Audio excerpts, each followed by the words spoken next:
Assalamualaikum warahmatullahi wabarakatuh. Selamat pagi ayah, bunda, dan ananda sholih dan sholihah.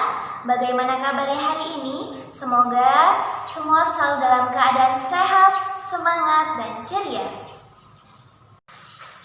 Anak sholih dan sholihah, sebelum Ustazah membuka pembelajaran pada pagi hari ini, Ustazah mempunyai pantun untuk anak sholih dan sholihah yang ada di rumah. Beli roti isinya kismis, dimakan bersama anak sholih dan sholihah yang manis. Datang lagi hari Kamis, tebar semangat, jangan pesimis. Semoga ananda sholih dan sholihah sudah siap dan bersemangat untuk belajar pada pagi hari ini. Sebelum kita memulai belajar hari ini, marilah kita bersama-sama membaca doa sebelum belajar. A'udzu billahi minasyaitonir rajim. Bismillahirrahmanirrahim. Rabbi zidni ilma warzuqni fahma. Ya Allah, tambahkanlah ilmuku dan berikanlah kami pemahaman yang mudah. Amin ya rabbal alamin. Adakah yang sudah tahu hari ini kita akan belajar tentang apa? Wah, benar sekali, kita akan belajar tentang kisah Nabi Ibrahim alaihissalam. Tujuan pembelajaran hari ini, setelah menyimak video pembelajaran, Ustazah harapkan anak sholih dan sholihah dapat meyakini dan meneladani kisah Nabi Ibrahim alaihissalam. Mari kita simak video kisah keteladanan Nabi Ibrahim alaihissalam. Kisah Nabi Ibrahim alaihissalam. Nabi Ibrahim lahir dan dibesarkan di padang Arab, daerah Irak, dan termasuk dalam wilayah kerajaan Babilonia. Pada masa itu, bangsa Babilonia menyembah banyak dewa. Ayah Ibrahim bernama Azar, seorang pembuat patung berhala. Patung-patung itu juga dijual kepada penduduk sekitar untuk menjadi sembahan mereka. Allah memberi Ibrahim pikiran yang cerdas dan kritis, serta keberanian yang besar. Dia mengilhamkan pemahaman kepada Ibrahim bahwa menyembah patung-patung itu adalah kesesatan yang nyata. Ibrahim bertanya dalam hati, "Ayah, mengapa ayah menjadikan patung-patung itu sebagai Tuhan? Bukankah ayah yang membuatnya? Bukankah patung-patung itu tidak bisa mendengar doa-doa kita?" Ia berpikir keras, siapakah sebenarnya Tuhan yang pantas dipuja, dimintai pertolongan dan perlindungan? Allah membimbing Ibrahim untuk memahami Tuhan sebenarnya. Mula-mula Allah memperlihatkan langit yang penuh bintang bercahaya di malam yang gelap. Ibrahim berkata, "Sungguh indah, inilah Tuhanku." Ketika pagi tiba, langit menjadi terang, bintang-bintang itu pun menghilang. "Oh, bintangnya hilang. Aku tidak suka Tuhan yang menghilang. Itu bukan Tuhan." Pada malam yang lain, Ibrahim melihat bulan terbit sangat menawan. "Wah, sungguh indah. Ini dia Tuhanku." Ketika pagi tiba, bulan itu tenggelam. Ternyata yang ini juga tenggelam. Ini juga bukan Tuhan. Oh, manakah Tuhan yang sebenarnya? Kalau Dia tidak memberi petunjuk kepadaku, pasti aku juga sesat seperti kaumku. Di kesempatan lain, Ibrahim melihat matahari terbit, sinarnya terang memukau. Ini dia Tuhanku, Dia yang paling besar. Tetapi di senja hari, matahari akhirnya tenggelam. Taulah dia, matahari pun bukan Tuhan.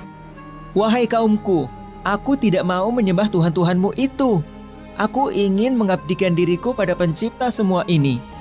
Dia berusaha membuka pikiran kaumnya atas kesesatan mereka selama ini. "Paman, patung-patung apa ini?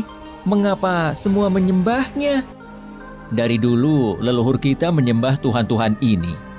Iya benar, bapak-bapak kita pun menyembah semua ini. Kalau begitu, kalian dan bapak-bapak kalian salah besar.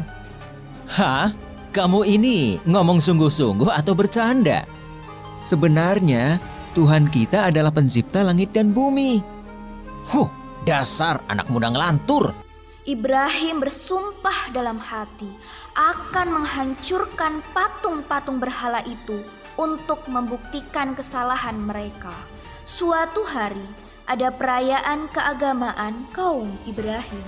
Setelah memberi sesaji kepada berhala, mereka pergi semuanya keluar kota.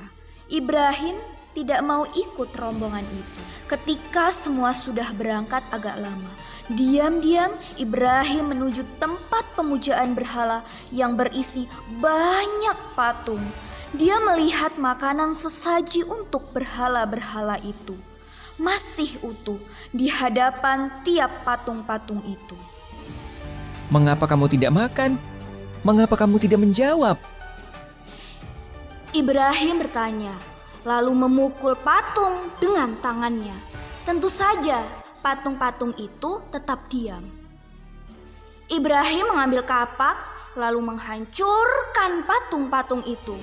Ia hanya menyisakan sebuah patung yang paling besar dan mengalungkan kapaknya pada lehernya. Ketika kaumnya pulang dari luar kota, mereka melihat patung berhala mereka hancur. Sontak mereka berteriak, kaget, gempar seluruh kampung. Bergegas semua orang, terutama para pemuka kaum, menuju tempat pemujaan berhala. Siapa yang melakukan ini pada Tuhan-Tuhan kita? Kurang ajar. Kami dengar ada anak muda yang membenci Tuhan-Tuhan kita. Ibrahim namanya. Bawa ke sini anak itu. Maka Ibrahim digiring ke hadapan para pemuka kaumnya, disaksikan halayak ramai.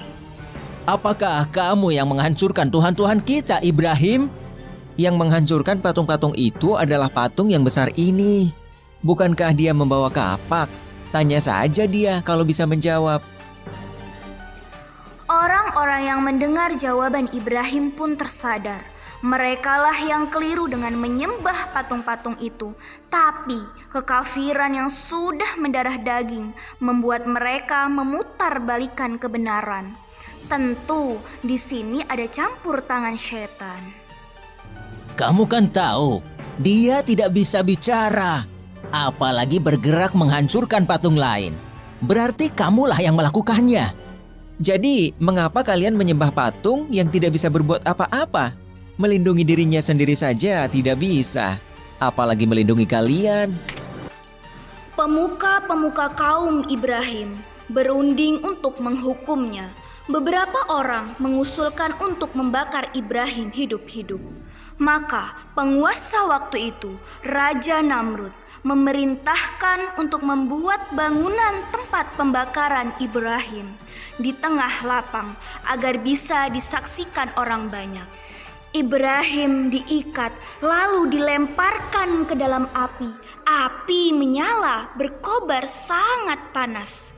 Allah berfirman, "Hai api, dinginlah dan menjadi keselamatan bagi Ibrahim." Maka ketika kobaran api yang dahsyat telah padam, keluarlah Ibrahim dengan segar bugar, tidak terbakar sedikit pun. Bahkan pakaiannya juga utuh, hanya tali pengikatnya yang musnah terbakar. Nah, itu tadi anak soleh dan solihah kisah Nabi Ibrahim alaihissalam. Kita dapat mengambil pelajaran dari kisah tersebut bahwa Nabi Ibrahim memiliki kesabaran yang tinggi dan memiliki rasa ingin tahu yang besar tentang kebesaran Allah Subhanahu wa Ta'ala. Pernah Nabi Ibrahim mengagungkan matahari, bulan, dan angin, sampai pada akhirnya Nabi Ibrahim dapat menentukan pilihan dan keyakinannya bahwa Zat yang Maha Agung adalah Allah Subhanahu wa Ta'ala sebagai pencipta alam semesta ini dan sebagai pengatur alam semesta ini. Semoga kita semua dapat meneladani kisah Nabi Ibrahim alaihissalam tadi.